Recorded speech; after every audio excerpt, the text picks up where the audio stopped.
Hello TMNT fans, I'm Dans Le Forêt with a mid-season review of TMNT. This is a very special review for me because it's my first collaboration. Yay! Mark Rodriguez himself is joining me with this one. You guys might recall that I've mentioned quite a few of his ideas in my most recent reviews. Hi everybody, this is Mark Rodriguez from the Video Game Masters 09 channel and the co-writer of the blog of Epic Randomness at markandpagerodriguez.blogspot.com. Thanks for having me in this episode, Dance for it. I really hope I'm saying that right. The pleasure is mine.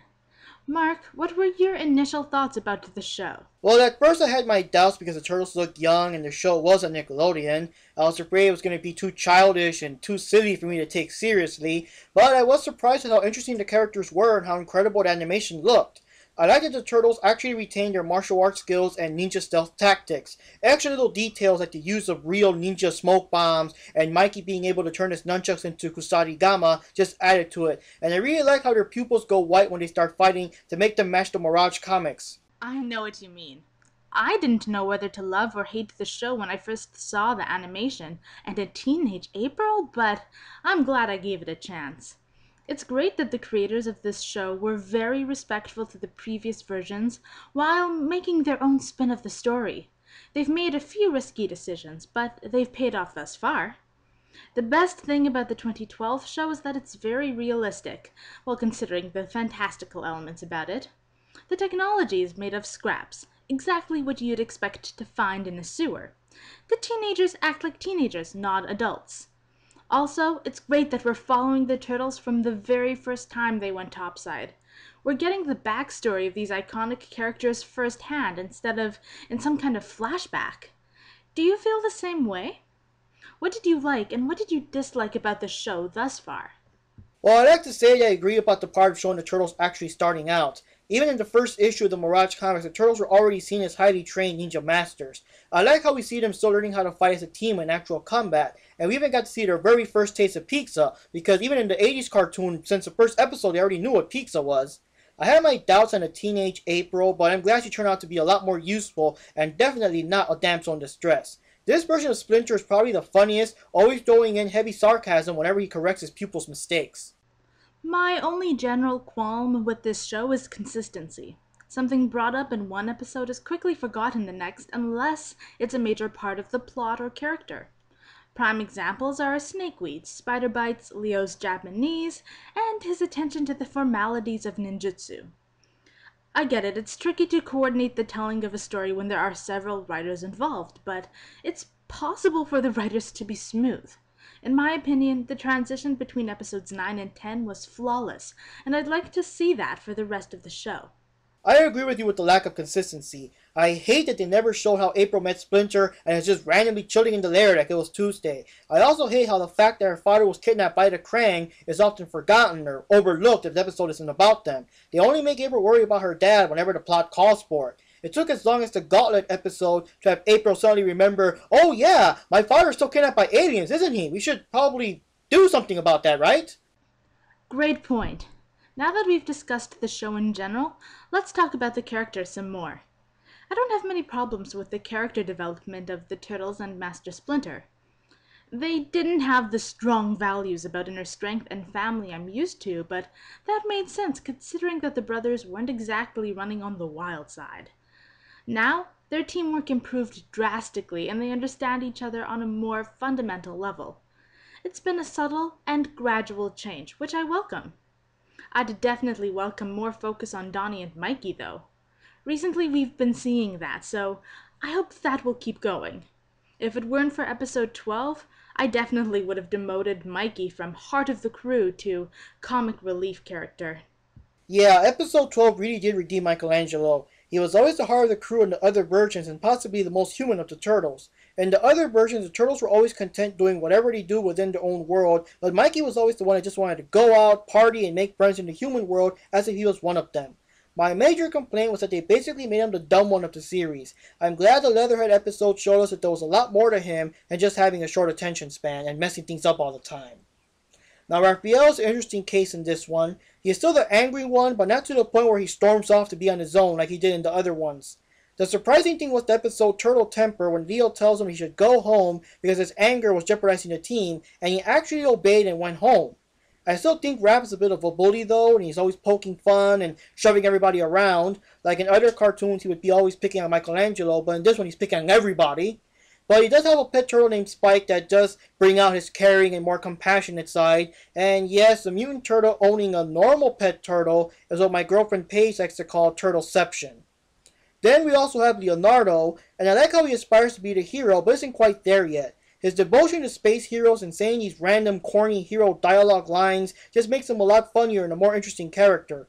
I love the scene where he told everybody to be quiet and stealthy because that's how ninjas are supposed to be, and yet he was the one that tripped and slipped and made a whole bunch of noise. It just cracks me up because you usually don't see Leo be the one that slips up in other versions. Oh my goodness, that scene from Leo was hilarious and awesome. What I love about these characters is that there's something new from all of them, though they retain the defining aspects of their character. The same goes for Donnie. He's the resident genius we know and love, with a few reservations that prevent him from fighting at his best. Good thing he's loosening up a bit. With some spontaneity, there's nothing he can't do.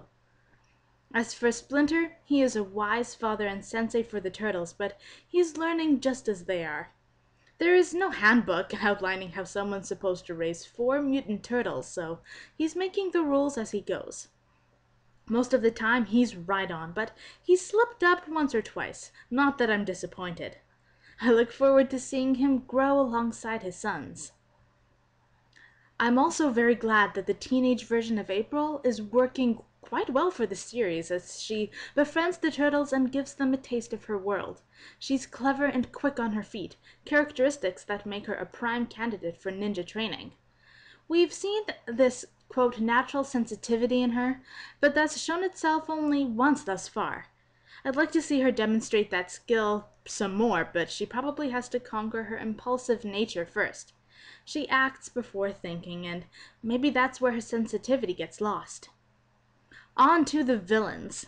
Shredder is the classic character who's appeared in every version of the Turtles thus far. The creators of the show did something new with this character, though, and this has become clear later on in the series. There are many parallels between him and Yoshi/Splinter. They studied and mastered ninjutsu together, they fell in love with Tang Shen, survived a horrible event that forever marked them, and they're also training their very own pupils. However, they have many differences, mainly in values and behavior. Shredder just can't let anything go, and he doesn't let anyone get closer to him than they need to.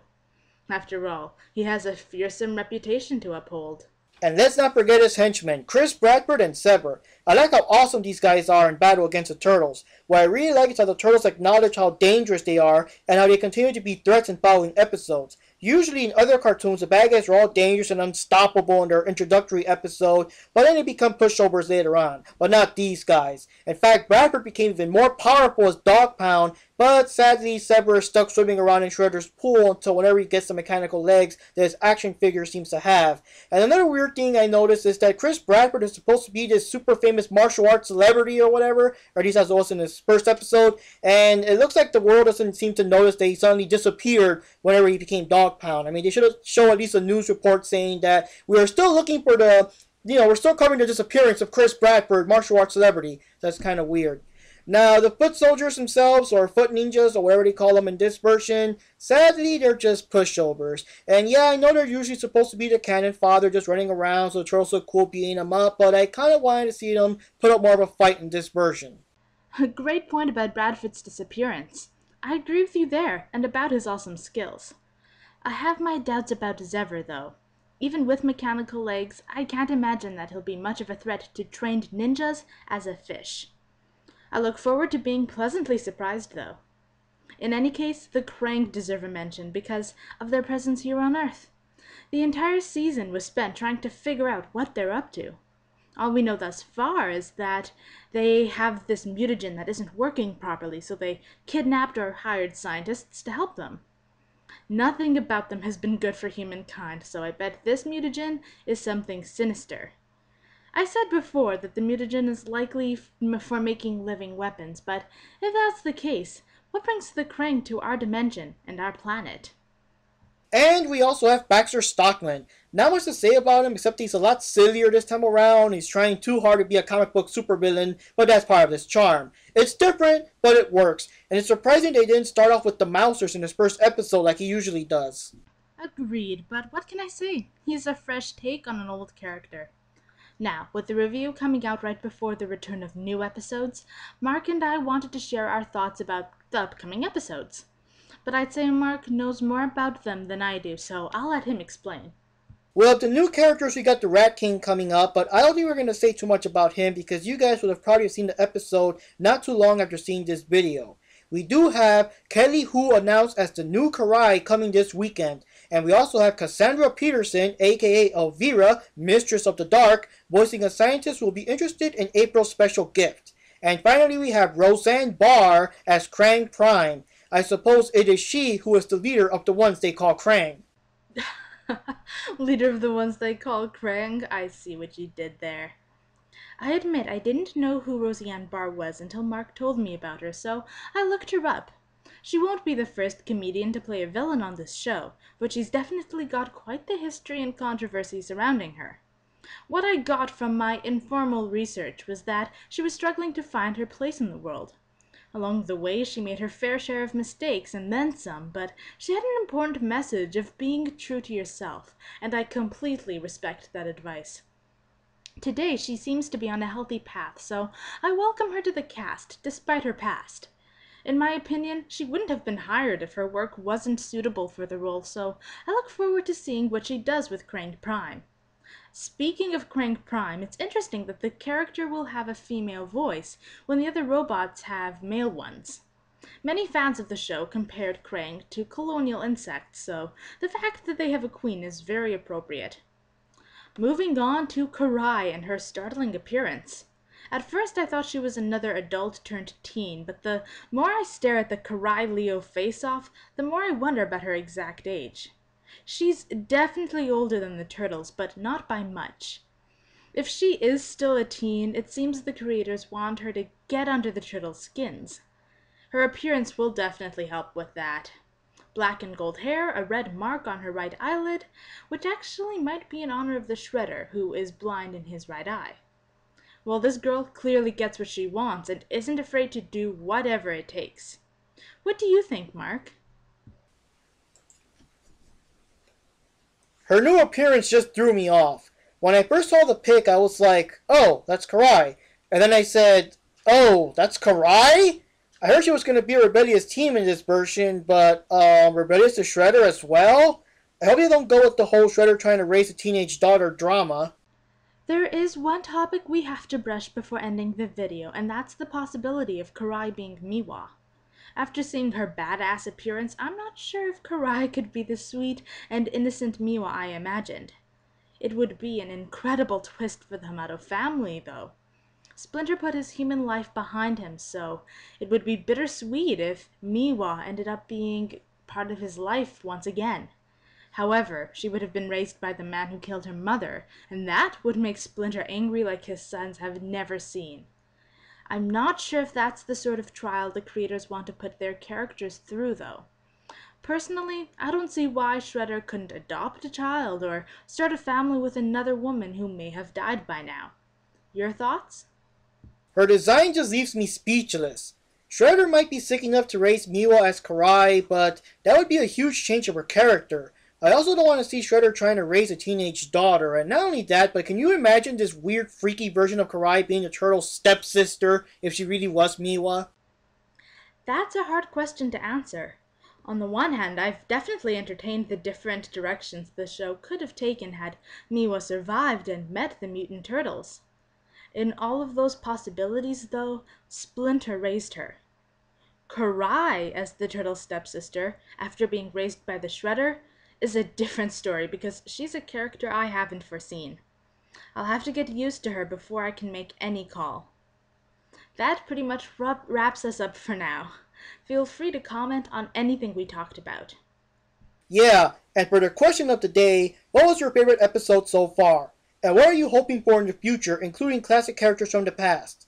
Sandia1 and Girls Rule 312 suggested Mona Lisa from the 82 show and Usagi as characters they would like to see again. Those are great ideas, and we hope to hear more from the rest of you. By the way, Mark, thanks for offering to do this collaboration with me. It's been a blast. No problem, Danceflora. It's always a pleasure to do a collab with a fellow Ninja Turtle fan. Thanks for watching, everybody. Don't forget to like, comment, and subscribe to both our channels.